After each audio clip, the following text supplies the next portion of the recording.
Okay, hello everyone. Today we'll be talking about the Orphic Egg and its significance in the cosmos. So, the symbol on the right, we see an egg, oval shaped, with a serpent going all around it. Now, the ancient symbol of the Orphic mysteries was the serpent entwined egg, which signified cosmos encircled by the fury creative spirit. The egg also represents the soul of the philosopher, the serpent, the mysteries. At the time of the initiation, the shell is broke, and man emerges from the embryonic state of physical existence, wherein he had remained through the fetal period of philosophical regeneration. So, in essence, what does this mean? Now, the serpent is very, very symbolic in many cultures, in many religions, and many philosophies because of its idea of its rebirth and also its idea of rising. The snake also represents polarities, right? Now, the egg is the egg of life because it's spherical and it represents this ideology of dimensions intertwined, right? It represents all of the three dimensions intertwined, right? That creates man, right?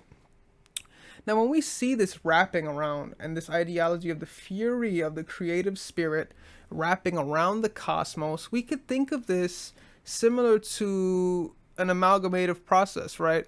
When we think of when the sperm and the egg reach and create the zygote, it is a similar process, right?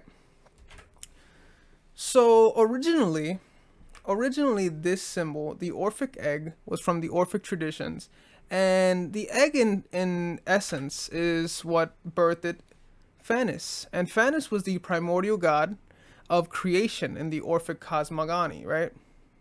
He was the generator of life, the driving force behind reproduction in the early cosmos. Phanes was the hatched from the world egg, a primordial mix of elements split into the constituent parts of Chronos, time, and Ananke, inevitability, right? So, in this ideology, Phanes is similar to what Eastern culture belief of Brahman coming out of a golden egg, right? This is also a similar ideology, right, for the cosmology ideas. Phanes, in essence, was the god, right? He came out of this egg and hatched what was time and inevitability, right?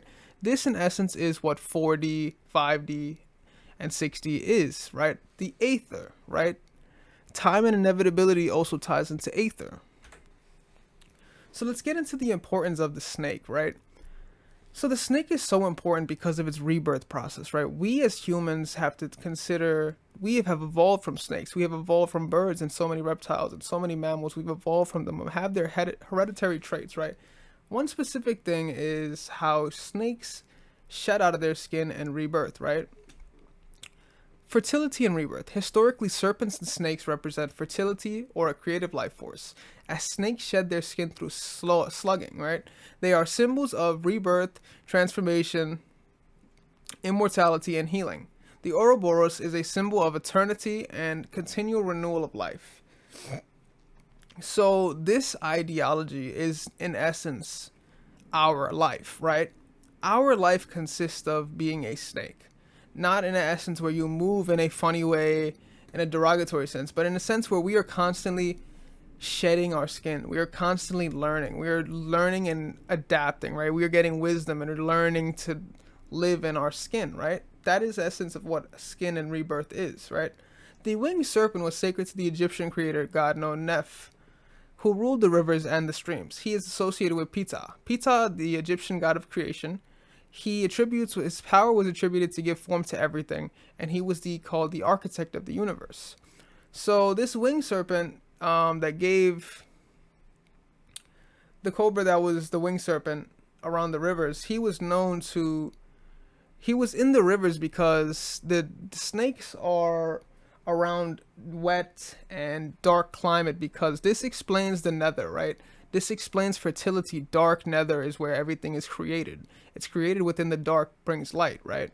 That is in essence what serpent is. Amalgamation is the process of the serpent going into the dark hole, creating life, right? What is the zygote? That is the innuendo. Now let's just look at this pattern, right? These patterns are spherical, right? Now when we look at the four rings specifically, we're gonna see the egg of life, right? Because these spheres explain how everything is intertwined. The egg of life explains how everything intertwines, where everything is wrapping, right? Regarding the snake. And according to some researchers, the seed of life is the symbol depicting 7 days of creation, in which God created life. Genesis 2:2-3, Exodus 2:23, 12, 31, 16, 17, Isaiah 56, 6-8. The first day is believed to be the creation of the Messiah Pisces, right? We could also see that circle over there as well. Then the creation of the tripod of life on the second day, followed by one sphere added for each subsequent day until all 7 spheres construct the seed of life. On the 7th day of creation, the 7th day is known as the rest day, or the Sabbath, or Shabbat, right? So, in essence, the egg of life always is the beginning, right?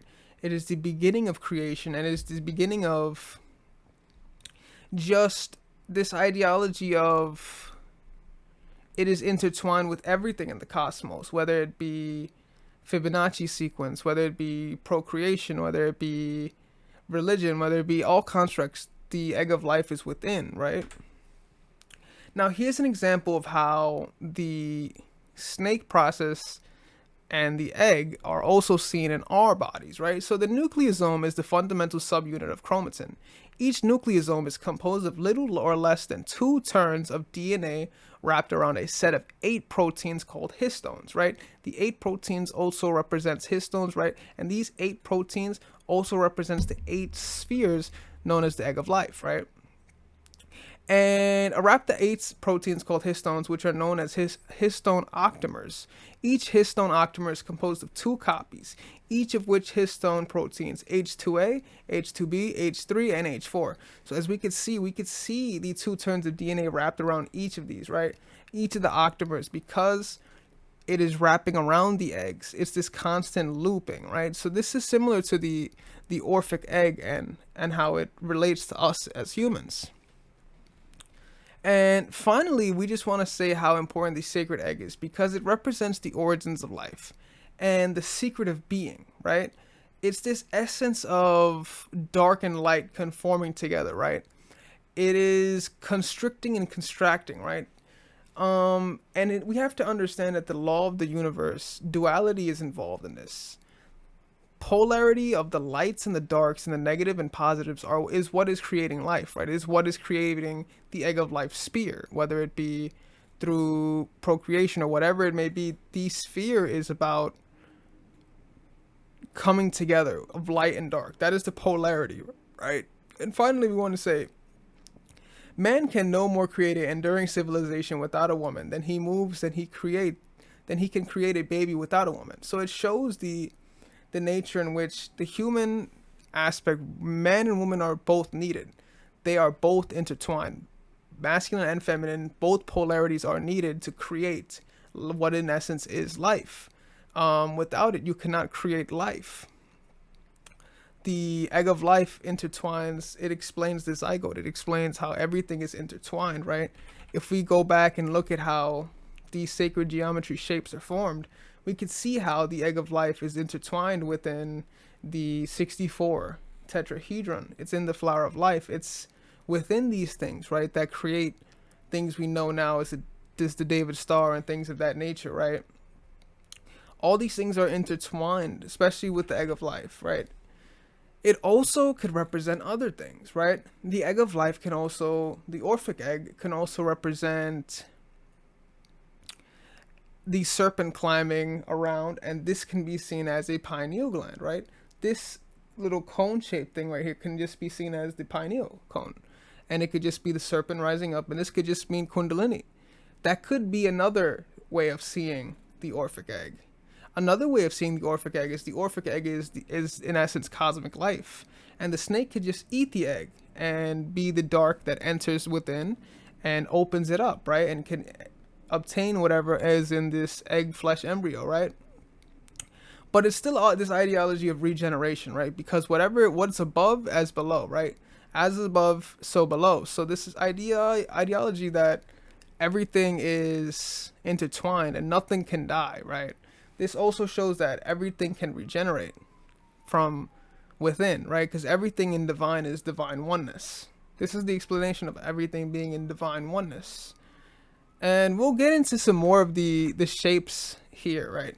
Specifically, I want to definitely talk about the flower of life more and the Phacesia Pisces, right? These two explain a lot more and how they formulate within our lives and how all of this formulates within the higher dimensions and the dimensions that we can't even talk about because that is for the divine, right? There's a subgenre of about 3 dimensions. There's the 1D, 2D, 3D that we are able to see, 4D, 5D, 6D that we can't see, that is Aether, and then the following 3 is the divine oneness. They know that D. They know the final dimensions because that time space Aether is of string theory. It is in essence a string theory, and we can't. The frequencies of string theory can be random, so therefore we wouldn't know.